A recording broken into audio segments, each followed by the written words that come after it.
You know where I'm at, Kobe? Well, where's that, Barry? I'm in your head, man. I can't do Eckhart cards, boy. It's like a light Harvey Dent. Yeah. What's going on, guys? My name is Barry. This is Colby. And this is Who Watches This.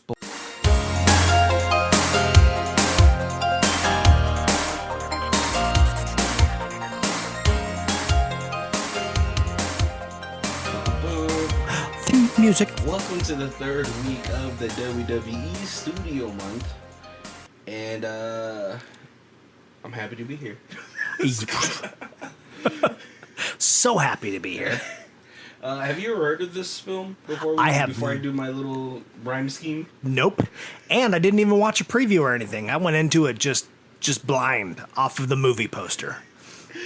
I was like, I had big hopes for this because, like, I don't know, for next week, for the final WWE Studio, like, month movie, Oculus, which is, like, I think a very underrated horror film from WWE Studios. I thought this was going to be the same now. Like, see, I had a scale, right? Because WWE Studios also did Leprechaun. Did it? Yeah, but it was pretty bad. Like, they overcorrected. Okay. Because, remember, like, 1991 Leprechaun or yeah. something like that? I forgot the year. Like, that movie it was so campy. Because of, what's his name? Warren, the guy who played Leprechaun? Oh, yes. Willow. That's just another movie. Yeah. It's like Warren Wardrick or something. Yeah, yeah. Like, it's so campy with him. And it's the first one was, like, a little darker. But, like, the sequels, it really leaned into, like, the campiness. Right, yeah. Leprechaun from WWE Studios has none of that. Oh. So it's like, it's too serious. It's like, come on. Okay. Give me the Lucky Charms. Right, yeah.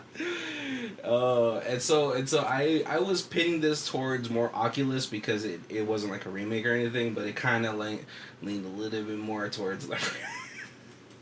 No, I love Aaron Eckhart though. Yeah, I do. I am a He fan. kills it. Everything. And Little Gotham Boy. Yeah. Oh yeah, that is Bruce Wayne. Yep. All right. Let me do our little rhyme scheme for our first segment, where it's just I do trailers. In I guess a Leprechaun scheme. Is Dr. Amber playing with fire that will turn everything to ash? Is Cameron possessed by an archdemon disguised in a child's mask? Can he dive deep to break the illusion and free this child from his prison? Or will Amber wish he never saw Maggie's face and start counting down his final day? This is 2016's Incarnate. That last little line for you is for those Rod Stewart fans. Maggie May. Do you know that song? Yes. Oh. That's those are like the two. It's like sort of the two final lines of that song. Okay. Yep. Yeah, we're talking about 2016's Incarnate, starring Aaron Eckhart and Bruce Wayne from the Gotham series. Yeah, I don't know his name either.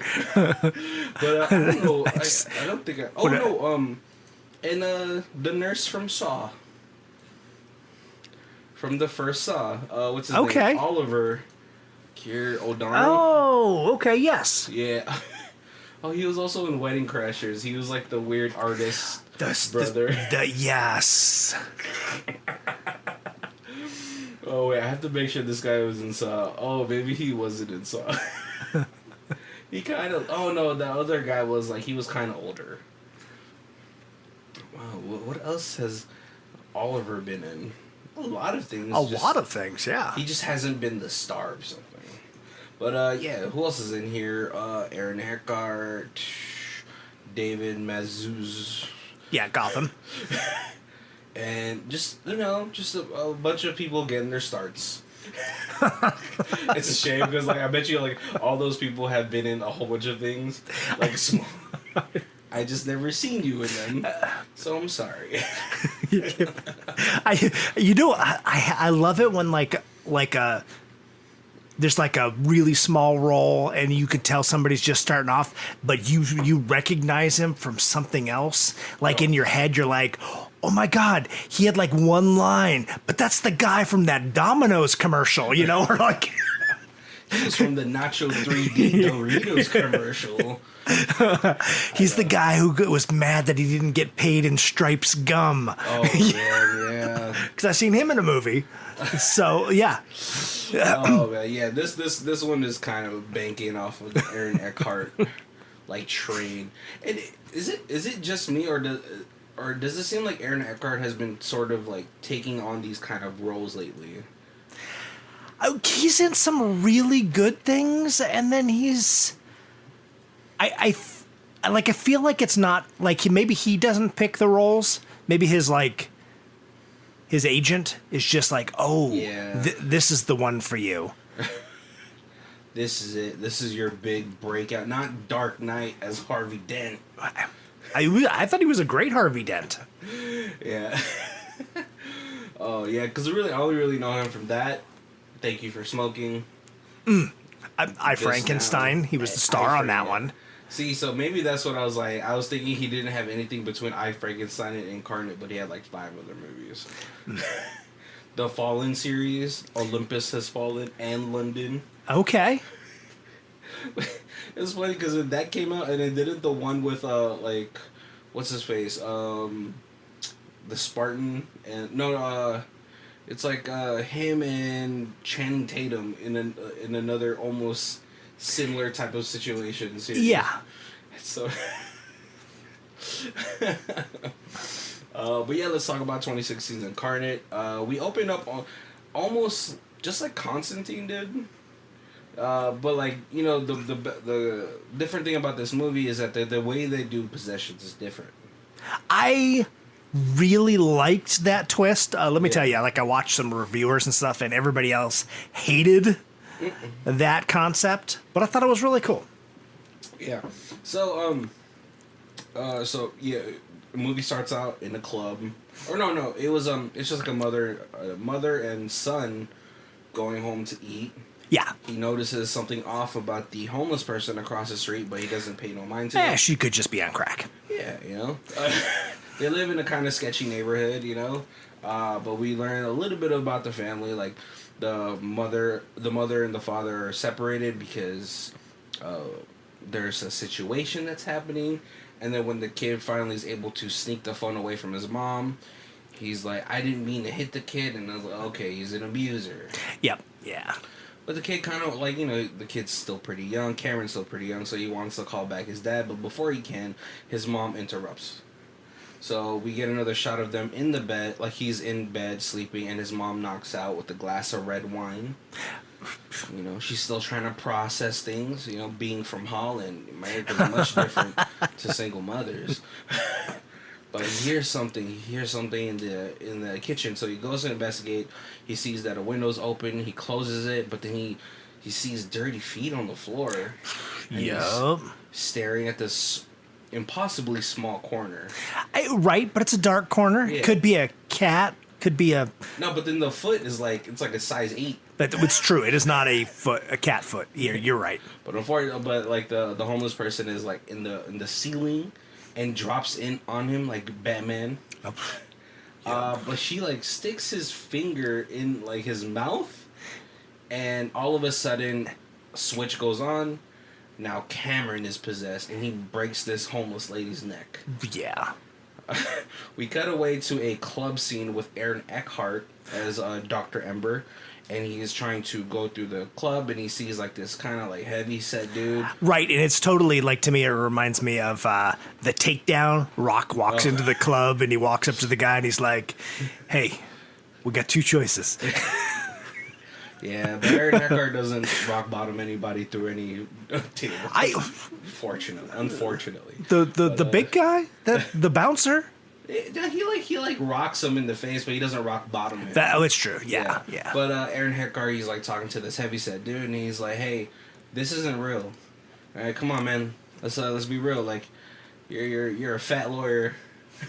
None of these girls are gonna look at you like the way you think they're looking at you." Right? Yeah, it's not a strip club. This is just a club. It's a club, you know. And one of the blonde girls like, "Oh, baby, don't listen to him. We'll just get the security." But then he pulls out the lighter that his brother had given to him when he made partner at his firm. Right. And he's like, whoa. And then the blonde girl's face turns all black. Yep. And he's like, oh my God, gross. What's going on? Demon eyes. Yeah. Aaron Eckhart is able to run away with him. And they went through separate, like, different kind of corridors until Aaron Eckhart's like, listen, we're not going to be able to get away from this thing that's possessing you. So tell me, what's your favorite color? And he was like, I don't know. He's like, come on, car, sweater, suit, tie. He was like, green. Yep. And then the door behind him turns green. And he's like, whoa, no, well, the door, it like just appears out of nowhere. Yeah. Because it's a dream. Yeah. And he controls it. Yes. Aaron Eckhart drags him in there. He opens a window and he's like, you gotta jump. He's like, no. I've seen Studio 54. Because, like, right, you never know. Like, that's true. On some drugs. Right, yep. Some really good drugs. But the demon's able to bust down through that door, and she's like, come on, baby, don't go. Where are you going? And he was like, oh, fuck. And he hops out of the window, which is supposed to, I think, represent a leap of faith. Yeah. Right? And then he, like, we cut to the real life where he's, like, getting tossed up and he gets slammed down to the table. This black ectoplasm, like, leaks out of him. Yeah. And we see that Aaron Eckhart is actually Professor Xavier. Basically. He's in a wheelchair and he's, like, all geared up with, like, EKG stuff, like, things that are supposed to be monitoring him. And, you know, and then he actually has a team. Like, he has, like, one that's, like, monitoring his heart and his, like, vital signs, and the other one's, like, monitoring the brain waves. Yep. On his temples, he's got a little... Right, which is cool. So we learned that he's actually a landlord of the mind. Because That's a good way to put it, yeah. Because he doesn't exorcise these demons. Because when you exorcise a demon, they can still go somewhere. Right. What he does is he evicts them back to hell. Yep. Or they die. Well, yeah, because if they can't find another body, then they... It's like a parasite. Yep. And that's how Dr. Ember sees these things, that they're just parasites, they're viruses that need to die. Yeah. But we learned that... And he kind of does like a quick explanation. He's like, hey, you know, because the girl from the Vatican shows up and he's like, hey, I'm not exorcising your demons. Because if you look around the world, every culture has basically possessions and every one of them has a different reason. It's all the same thing. So it's just basically like this parasitic entity that enters your body and then just feeds off your soul until you die, and then it moves on. Yeah. But we actually do learn that Ember is actually looking for a specific entity. Right. Which he has dubbed Maggie. Yes. Because of the first run-in. And when he first says that, like, you're like, Maggie, maybe Maggie was his wife and she got possessed, but later on the story kind of unfolds. But this Vatican lady's like, hey, we need you to check out this kid. He's been in his room for a week. Yep. All of our best people have not been able to exorcise him. It might be Maggie. And he's like, don't tease me. Don't do that again. Last time you said it was Maggie and it wasn't. So they got history. History. Yep. It seems like after the accident, like of his family dying, he went to the church. Right. And, you know, because she does mention, like, the student has become better than the teacher. Right. Yeah, so definitely it seems like he went to the church to... They don't really say, but, like, he went to the church to learn how to do exorcisms. Yeah. And has then developed a sixth sense. Well, no, he's always had that. Right. So I know I'm just gonna do this right now because I don't really know where in the story it happens, but he does tell the people. I think he was telling Cameron's mother. He's like, I've had psychic-ish powers, but I never wanted to divulge them because then they will know I can see them type of deal. Right. Or they know I can mess with them. So he decides to have a very normal life until one sensed him. I don't know, maybe super powerful, because like later he does talk to Cameron. Right, and it is the most powerful demon he ever encountered. He's ever encountered, yeah. So it's possibly an archdemon. Yeah. Well, yeah. So like well, I'll explain that in a second. But yeah, so like that way that demon was just trying to get rid of him because he could possibly be the only one that could get rid of him. Right. Yeah, because he even like kind of makes a comment like I had to like suppress my ability and ignore it so that way I could live a normal life. And it totally kind of gives you the impression that these, like if the demons know you have this power, they hunt you down. Yeah. They don't really directly say that, but like they insinuate it. Yeah, but if they're powerful enough to feel you, even though you're suppressing them, they probably know you're dangerous. Yeah. To them, right? And so, Aaron Eckhart, he sees one of his, I think he sees his teacher, and his teacher is actually doing like scientific experiments on a possessed person. Yep. He's like, they know so much about us. I think it's time we know about them. And he's like, I got him in this like think tank.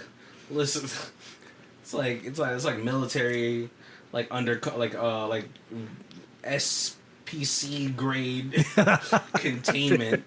And he's like, look at this blood. This will give you 10 seconds of lucidity, to where if you get possessed, right, that you're gonna have 10 seconds to do the right thing and kill yourself. And he's like, oh, no way, Padre. I've always wanted to have like a priest friend. You said that, and all of a sudden, like Cheech Marin from from Machete was the priest there. I know, but like I always wanted to have like a priest friend that'd be like, no way, Padre. Who says that a lot too is like Clint Eastwood. Yes. He says Padre. Yep. So he goes to meet Cameron, and Cameron knows. The demon inside of Cameron knows who Ember is. So then Ember's like, "Who are you? Who are you?" And he's like, he goes down the list. He's like, "Well, originally I was Ash, and then they known me as like Desire, and Plague, then Lust." Sorry, it just seems like he's like the trickster archdemon. He doesn't, because if you apparently if you know the name of a demon, you have the power. Right. Just like He-Man said. But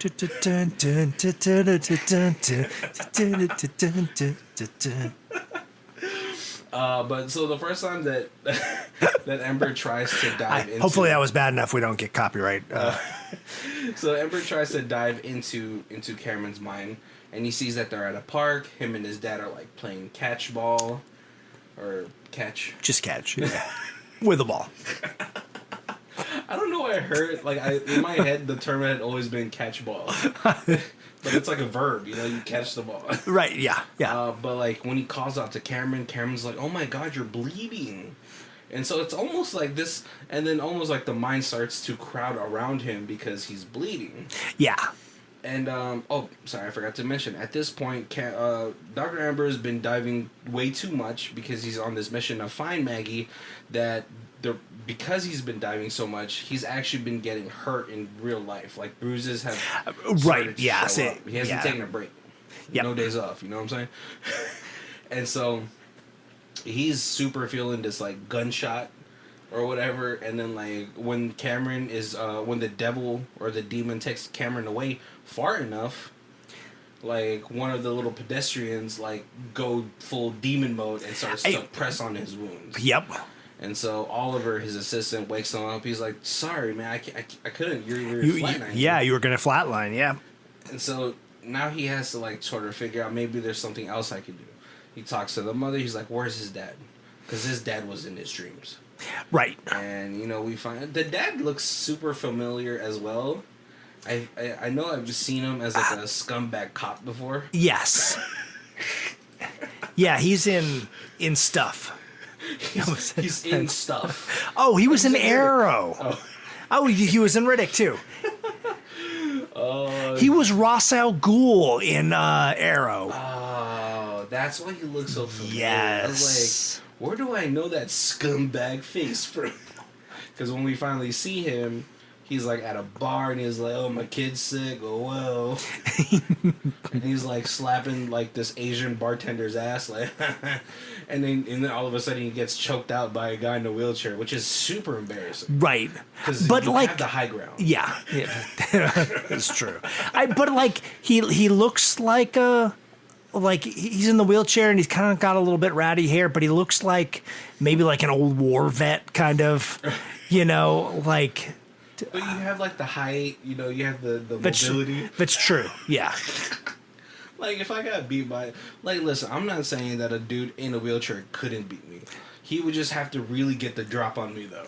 Right, and this is just like regular wheelchair. This isn't like murder ball wheelchair.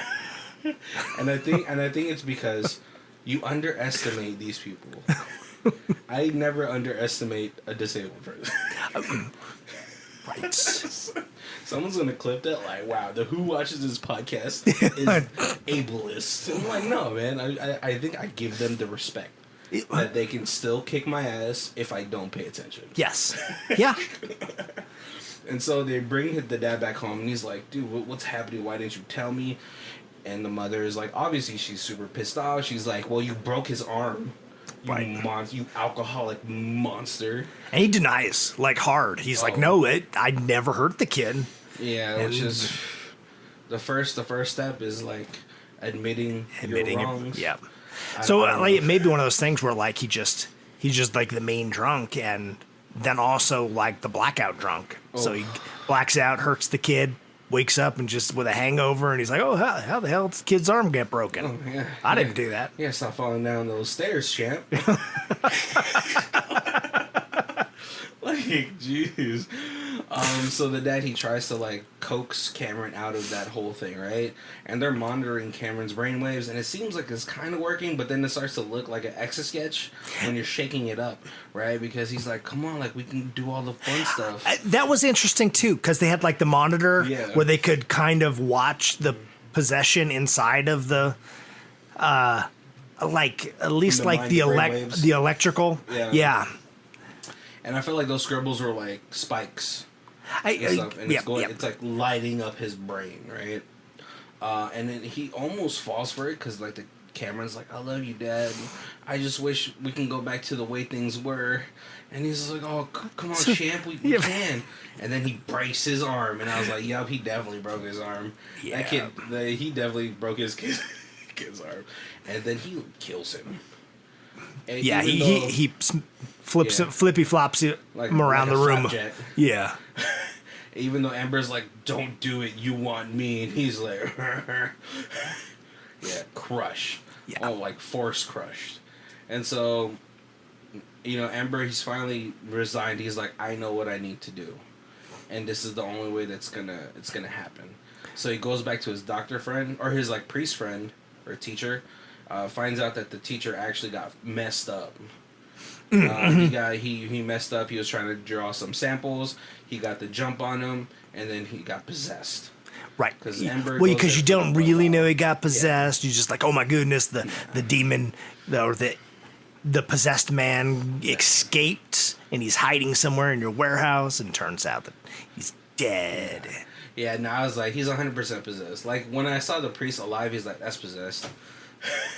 Because if you're like a demon and you got trapped by a human, and then you have a chance to kill him, you're gonna kill him. Yeah. Right? Yeah. But him and Ember fight, have a little tussle. He forces Ember to slice his neck. Because the Incarnate is like, ooh, Maggie wants to play. Yeah. That could kill you, but Maggie wants you. Well, she'll be super pissed. But Aaron Eckhart or Ember, he went there for the blood because he finally knows what he has to do. Yeah. We have some like tender moments here and there, but this movie is only like it's barely an hour and 30. It goes quick. Which I think was like a shame because like then you kind of like the movie felt too short. But Aaron Eckhart, he's like, I'm going back in. He dives back into the brain of Cameron, but before he does that, he tells the mother like, is there something of your son that like I can bring with me that he's gonna be like. It's like a token. It's almost like that dream movie with Leonardo DiCaprio, Inception. Right. This was like a mixture between like like every possessed movie but Inception. But maybe cool. those things are like based off of like This movie. scientific principles, and so it's Yeah. like if we don't use that, we're not stealing it. We're using Yeah. found knowledge. But like you know, for the people that like maybe don't want to watch this but kind of want to know the gist of it, it's pretty much just like The Exorcist mixed in with Inception, Yeah. right? I think that's a good way to surmise Yeah. the actual entire plot of this movie. But he finds Cameron at the carnival, and he's finally able to grab his attention, even though the demon is trying to distract him. But he's like, "Look, this is your ring." And he's like, well, I don't know. And then his dad's like, "Cameron, don't listen to him. I love you."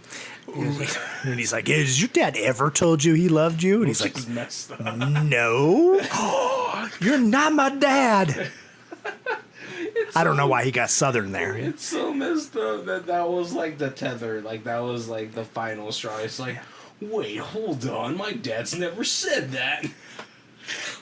It's funny because the demon doesn't know that. Right. He's Yep. like, oh yeah, all humans love their kids. Of course, yeah. And it would have been funny. He's like, well, your dad's never said I love you. Oof. Who's the demon now?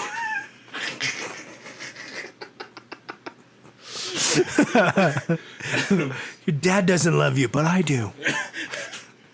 And so we go through the whole thing where, like, you know, Ember like escapes with Cameron. He's like, "What's your favorite color?" He's like, "Blue." And then before the Cameron can get in through the door, Ember and the Maggie demon, Yep. or Ash, they're fighting. But before he could actually jump off, time is running out for Ember. He's like 10 seconds down. And it's cool because they do say, like, hey, in consciousness, it's not a real thing. Right. Yep. So, it seems like they were able to escape the demon, right? They wake up, like, Cameron wakes up, he hugs Ember, he hugs his mom, but then Ember starts to hear his son's voice. Right. And then we end up in the hospital. And he's waking up. And he's waking up, and it seems like he's like, whoa, that was a wild dream. Right, because his wife's there, and she's like, "We got in a terrible car accident. You've been unconscious for 3 days. Yeah, we're glad you're not in a coma." Yeah, you swerved away from a biker. And so that's cool, right? And then it seems like they're leaving, but he, like, sees the clock. Yeah. And he's like, whoa. Looks at his watch. He's like, son of a bitch. As he runs away, I think he runs into a nurse version of Cameron's mom. Yep. And she's like smacking him. A little smackety smack. But like, he thinks about his favorite color. He sees his door, but then he gets caught. We don't ever actually get to see the form of Ash. We only got to see his hands, which I was like, that's cool. Right. I like that little mystery. Totally. But Ember's like, let the kid go, have me. You can have me. Right. I'm the one you want anyway. And I think he wants him because he has like the psychic powers. And so maybe it'll enhance his powers or whatever. I don't know, this archdemon. But he was really hard on for Ember. And so the demon does let Cameron go. But before the demon can take full control of Ember, Oliver, his assistant, smacks him with some of that blood. Yep. And so Ember's, some of the that's going to give him 10 seconds of lucidity. Yeah, so Ember is able to throw himself out of the window. Yep. I was like, you really should have went head first, yeah? Just real quick. But like they rush down, they tell him, don't touch him, because you might get got. But Right. when they get to the hospital, the ambulance comes, they start resuscitating him. The girl from the Vatican's like, just do it one more time. And I'm like, why? Like, just let him die. This is like the plan. This is Ember's, like, this is what he was doing. Right, but he didn't explain that to her. Just the people on his team. Communication, guys. Right. Communication. It's the key. No, because I don't think his team knew either. They just knew to pump him with the blood. But the guy did. Oh, did he? Yeah. Like they had like a moment where they shared it, or Yeah, because he was like, this is the blood it's gonna give me, and he was like, but you're not gonna come out, and he's like, They say something like, but then you're not going to be able to make it out. And he's like, neither one of us will. Oh, see, maybe I missed that. I completely missed that. Well, first of all, why was the Vatican girl in there with him? It should have been his team. You would think. Yeah, but like I would have been like, no, just... I guess she's a priest. No, I don't think so. Women can't be priests. Yeah. They actually can't. Like, it sounds super misogynistic of me to say. They're like, at most, nuns. Women can be like pastors in Christianity, but in Catholicism, I think they top out at like super nun. What if they're a woman who identifies as a man? Can they then be a priest? That's not a thing in the Catholic religion. You can't switch your genders in Catholicism.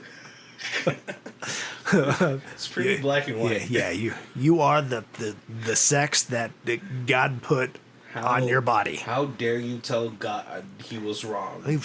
That is true. You, at Sunday school, girly got me there. I kind of wondered now, but I'm pretty sure they top out like it's not super nun. I know that's not what they're called. Mother Superior. There you go. Super nun. There's got to be a comic book out there somewhere called that. Wasn't there there's like a 70s show about like a nun with a flying hat thing? The Flying Nun. Oh, there. Yes. Tell me that she's not at the top of the nun list. Yep. But yeah, they're able to revive Ember for a second, and stupidly she holds his hand and transfers into her. Right. And the movie just ends. Stupid. I hated it. I hated this ending. I hated it. Before we get to our thoughts about the movie, our personal thoughts, we'll go to the thoughts of the fans, the people, in IMDb. Oh, we did. We got a 10 out of 10. Yeah. Inception meets Insidious. That's kind of what you said. Yeah. There you go. Definitely worth watching if you like both sci-fi thrillers and supernatural horror movies. More like the movie Inception than it was a horror movie. A milder flick that steals a bit from Inception along with supernatural undertones and themes. Also, underrated ending that certainly caught me off guard. Worth the watch. No, not that underrated. And we got a 2 out of 10. It's got a 17 on IMDb. Oh. Or Rotten Tomatoes. One of us got a 17. 17. We got 2 out of 10. Most passive possession film I've ever seen. Some really intense scare scenes in the beginning, but ultimately the film is one of the less interesting possession films. Aaron Eckhart's character was the only active character in the film, as the rest were very passive, including the demon Maggie. The demon simply sat waiting in a room the entire movie and didn't really do anything. Once the boy was possessed within the first few minutes, the rest of the film became bland with no scares whatsoever. Matt Nable's character as the boy's father added a bit of interest as well, but in general this was a dull and slow ride. I'm a little bit of both. I agreed. Yeah. Agreed. Because, okay, so what was your first possession film, Colby? The Exorcist. Probably. It's always The Exorcist. I think it probably was The Exorcist. But you kind of grew up in that time where it was like, Exorcist came out, in the 70s? Yeah. You're too young to watch that. Your parents wouldn't let you watch that. Right. But in the 80s... Yes. In the 80s, you're a bit like, let's see what this Reagan's all about. But did you watch it in the 80s? I feel like when Exorcist 3 was coming out, I was like, that looks interesting. Let me watch Exorcist and Exorcist 2 before Exorcist 3. And I don't know what the hell was going on with Exorcist 2 with the weird corn god. That was corn god. That was. I think in 2 it was based on a what's it called it was like the civilization, like the first civilization, Byzantine or it tried to. I don't know. It didn't. There was no comprehension in my brain to that movie. That was like, nothing in this movie is good. Like I was, and I haven't seen it since, and I just remember grasshoppers, and I don't know, like my head was kind of like, is this like Indiana Jones, where there's like Germans collecting religious artifacts, and this is nothing at all like the first one, and the first one was the scariest movie I had seen at that point. I mean, but they also really hyped up that movie because, like, I think, like, the longer, like, the more time that it went from the movie to, like, probably when you watch about the third one, there was, like, people, like, from the actual movie dying or, like, getting sick and, like, whatever. So it was, like, it really added to the lore of the actual film that they're, like, doing this evil film that depicts, like, true horror. Right, and it was supposed to be like at least loosely based on a true story. Yeah, it actually is. I remember looking that up too.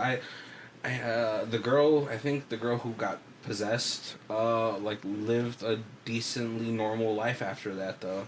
After she had gotten exercise, so, yeah, like, you know, and so, like, as far as, like, but when you watch, like, these type of, like, this Exorcist, the possession of Emily Rose, which was a really good, like a modern day possession film. The taking of Deborah Leeham. I don't know if you guys have seen that one. Most of these people that are possessed are not like, what do you call that? Like when you're staying still. Like, yes. They're very active. They're trying to get into the head of the people that are trying to exorcise or evict them out of their home. Right. And in this one, you know, as interesting as it really could have been, Cameron just was sitting Indian style. Because this was more of the, we're not trying to poison your, like this parasitic entity isn't trying to like poison your soul. It's basically feeding on it. Yeah. And so it doesn't want you to make you too super obvious that you're, you know, psycho-possessed, or else they're going to exorcise you. And the longer that I can stay in this body and chow down on the soul, the better. Yeah, because then at the time that Dr. Ember got there, it had already been a week, and they're like, you only got like a day left. Right, yeah. Or like a day and a half, right? Because this kid is like, when they're monitoring his like waves or energy levels or whatever, it's just like depleting. Yeah. He looks like his eyes are sunken, he hasn't eaten or drank anything. So, you know, not only is the body broken, but not only is the spirit being eaten, but the body's breaking down as well, taking away the will to like fight. Right. Is there anything that you wish that happened in this film that it just did it?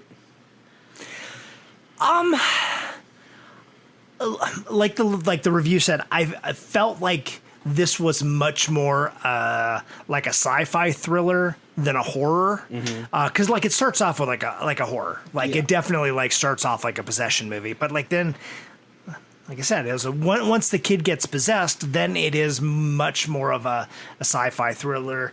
Can I get into this kid's head? Can I convince him? You know, it's like this psychological battle more than actually fighting something evil. Or I guess they're fighting something evil, but it's like, it's more like trying to save the kid from a disease. Yeah.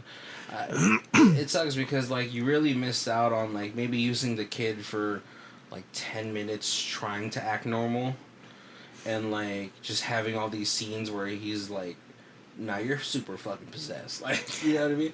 That could have really added to the horror. Right. You know, like it's like that it's the destruction of the safety that you feel in your home.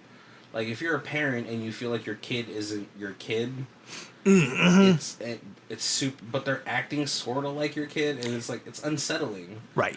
And so like that's a horror within itself. I think that's what I don't know if you've seen that Danish movie, or I think it's Danish or German, but now they're making it into an American film. It's like Mama, or like... Oh, okay, yeah. Yeah, so like it's like being played by Naomi Watts, but like I remember watching the original, and I was like, it's super unsettling because you're like, I don't know who to believe.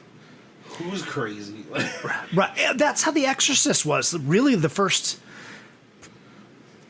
2/3 of the movie is this kid sick? Are they crazy? Yeah. We don't know what's going on. And then it's like, there is nothing we can figure out. Let's just call in a priest. And the priest is like, holy crap, this kid is possessed, you know? And then it's the battle between the two of them. And yeah, like this was homeless person stuck their finger in Gotham's mouth, and Gotham is full possessed, and it's like immediately Yeah, and so like, and then like, it's funny because like they dropped like little things that I'm like, oh, I would want to explore that more, because apparently every entity has a different way of initiating the possession, right? So at first I was like, oh, dude, that little kid's gonna stick his hand in your mouth like a cat. I thought that's how the possession would go on, you know? Right. Like, I guess it was just skin to skin contact. Yeah, it could jump. I know, which kind of sucks, because then it kind of just like there's that one movie with Denzel Washington, where like it was like a possessed serial killer, and then like he like goes into the woods to kill himself because he got possessed. Yes. But then it like transfers into a cat. It's like the same thing. I thought it'd been really cool if like in the first one you show like a different way of like becoming possessed. And then, like, you know, this and that. Like, there's, like, spots where the lore could have really helped build this movie up. Right. Because it felt rushed. Like, I like Aaron Eckhart's performance, obviously. He's great. I like the dream sequences. Yeah. And I really liked that they tried to give you a fake out that he was, like, in the hospital, but it was just... It wasn't badly done, but it just wasn't like there was no point where you doubted. You're like, oh no, this demon's just messing with him. Yeah. It wasn't like, holy crap, did he really just wake up? Was he really like? Yeah. You know who did that really great was there was an episode of Rick and Morty where Morty was playing like this VR game where he like lived out his entire life, and then he like died in his furniture, like his rug store. And then, oh yeah, the life simulator or something. It was. Yeah, exactly. Rick was like, "Oh my god, you made it to 78 years old." He's like, I usually crash at like 30. Yeah, and see, like that's like it would have been kind of crazy if like they made you doubt it for a little bit, like the clock would start moving. You know, like right? If this demon is so powerful, he can like he knows the rules. Like, oh, let me let this little hand tick. Yeah, and then like maybe like spend 10 minutes, make it seem like he's living 10 years of his life. Oh. Right? Oh, totally. Yeah, like they get home and all this kind of stuff, and then it's like once he gets home, he looks at his watch, and his watch hasn't changed, and it's like, all the other clocks that have been moving are like controlled by the demon, but this is your watch, so he couldn't control it or something. Because he doesn't know you could, if you're gonna steal a little bit of Inception, steal that portion too, where like this is my watch, you don't know the weight. You don't know how this watch feels. Right. Yep. You know?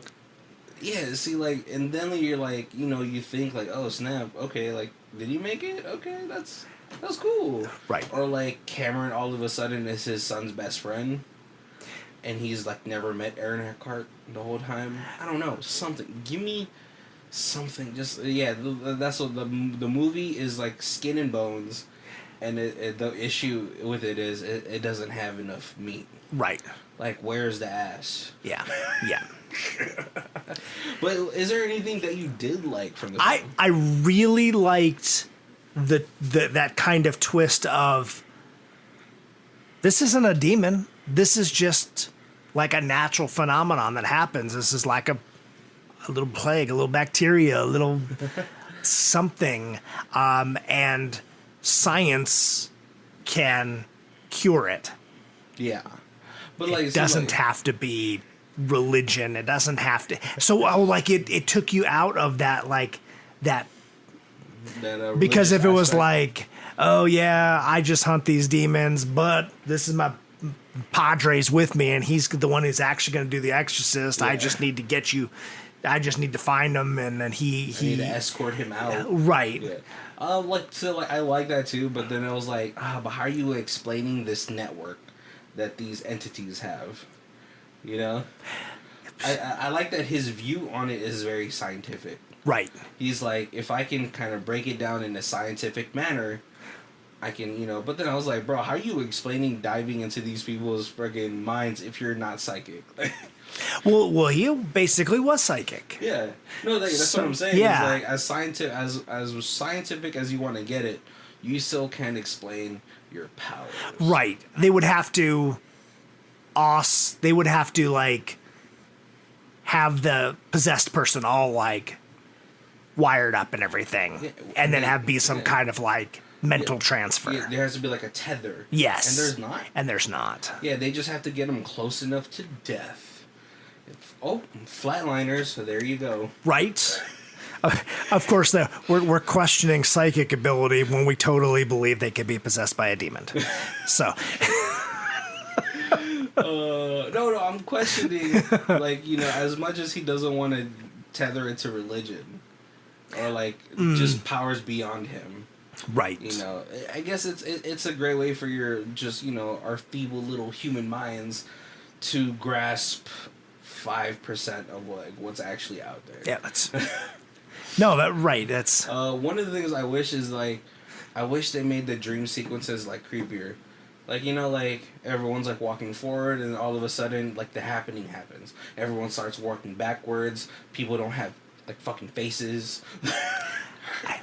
right. Oh yeah, like especially like once like the kid, he starts to get the kid to believe that it's a dream. Yeah. Then all of a sudden everybody's faces start to melt or something, Like details start to go away except for the black eyes. Yeah, they kind of did it like where the guy in the first scene where like he's in the nightclub. Yeah. And he's like, don't open the window, and the guy pulls back the windows like a mirror, and it's he's all like, his eyes are like hollowed out, but he's like bleeding black. Yeah. Yeah, and like, see, like, I was like, oh man, like the first like 10 minutes of this movie, this is gonna be good.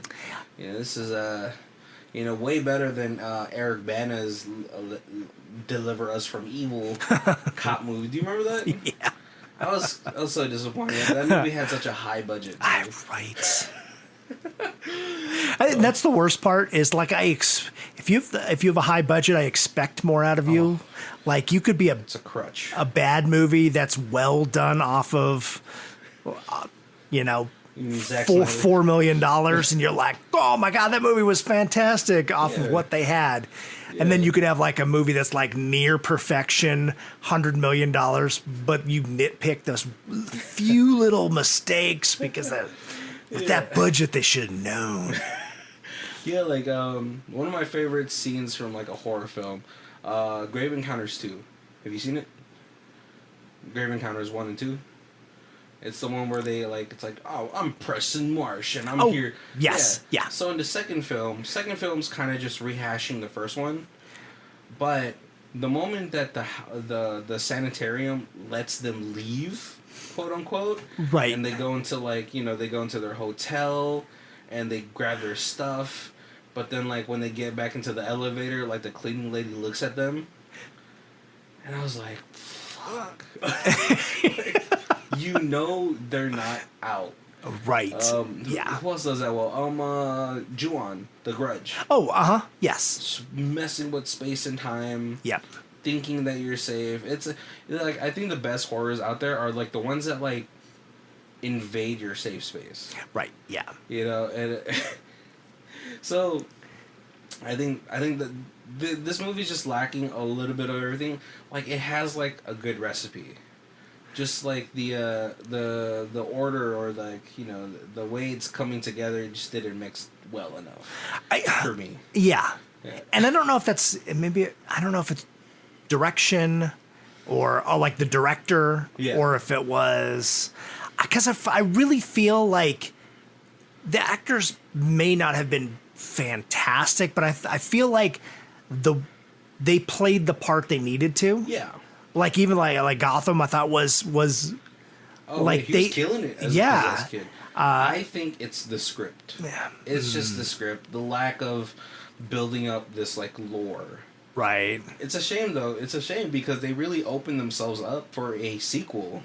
If this did well, it would have. Yeah, if it did well enough, like you could have had the sequel with like Oliver and like the girl trying to find somebody who can finish their boss's business. Right. Or something like that. I mean, this movie didn't flop per se, like with their budget, $5 million budget, $9 million, like a $4 million return.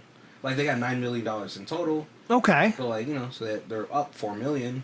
Right. But just not enough. It's not gonna be as like what seems like a more cohesive story is gonna be our next week's movie, Oculus. Do you remember that movie? I do. Yeah. But it's been a long time since I've seen that too. I'm definitely gonna have to rewatch because I could not tell you much of it.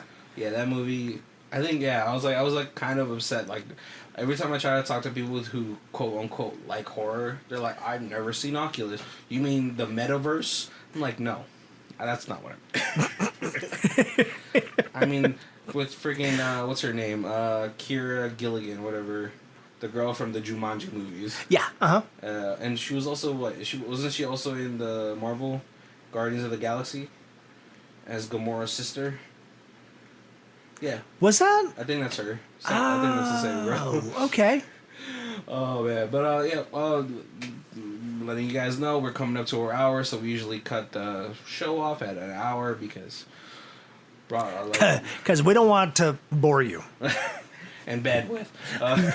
But we do our reviews in 4 sections. We have Stream It, DVD, and Blu-ray, and the Ultimate Box Collection. Colby, where are you at today? If I would not be disappointed if I bought the Ultimate Box Collection this week or for this month, and this movie was in it, I would think this was a good addition to that. Yeah. But I think maybe just DVD if it was getting it on its own. Yeah, like a little $5 bin DVD. Yeah. The only way you can get me to do a Blu-ray is if there was like a director's cut that added like 20 more minutes. I would be intrigued by that. Right? You'd be like, well, let me see this director's cut and maybe I'll change my mind. Right. Think about that a lot of times where like a movie gets cut down to like skin and bones and there's never like you never hear anything about extras and you're like, what was the original pre-cut? I feel like they've stopped making director's cuts, which is like a shame. Yeah, like you get the oddball like Schneider cut, but that was like for like Justice League, but that was because he made most of the movie and then they changed directors and they kind of reshot like the second half, and so it was like, what would your half have been? Exactly. Right. So, but yeah, like I think it's a shame that we don't really get to see director's cuts anymore. Like I remember Event Horizon. You'll never be able to see that because the silo that held the extra film went in flames. Right. Such a shame. I love that movie. But yeah, for me, probably just a DVD though. I think it's an easy DVD. I'm not. I'd put this on if I have a friend who is an Aaron Eckhart fan, which is kind of hard to find. Like, I feel bad saying that. I think Aaron Eckhart deserves to be in more things. More bigger things. Agreed. Maybe he's not a great person, and that's why he doesn't get casted. But he's in enough stuff. I know, but he's like not in enough big stuff. He like pissed off some high level director somewhere, right? And they're like, we won't blackball you, but you're never going to be in anything with a big budget. Right. Sorry, you're not allowed here in Sony. You are stamped B. Boom. Oh, what a shame! Because Thank You for Smoking was an amazing film too. I remember I watched that movie in poli-sci. Oh yeah. It was like a good. They're like, you want to see what lobbying looks like? This movie is actually a pretty great depiction. I was like, man, that kind of seems like a fun job. We want to thank you guys for joining us. Definitely always appreciate anyone that does. Make sure to check out down our show notes. We have our commentary channel for our YouTube down there, WWT Commentary. We also have the Links to our Amazon affiliates. We're trying to get to that Texas Roadhouse. Right, you click on our Amazon affiliates, it brings you to like microphones and stuff, but you just click through there and then order whatever you want. We still get credit as long as you use us to get there. Right. And of course, our socials down there, our Facebook and our Twitter, and Elon Musk is going to make Twitter great, and then you're going to be sad that you haven't been following us all these years. No, I think that deal fell through. No, I thought is it? No, yeah, it fell through. He's not buying Twitter anymore. Well, then follow us on Twitter anyway, because I don't know. That's an easy way to keep track of when we drop new stuff. Yep. Thank you guys for joining us. My name is Barry. This is Colby. And this is Who Watches This. If you guys want to see who does the theme music, it is Lee Rosevere. It's called Arcade Montage. It's on our album, Music for Podcast 3, and our Bandcamp is down below. Thank you.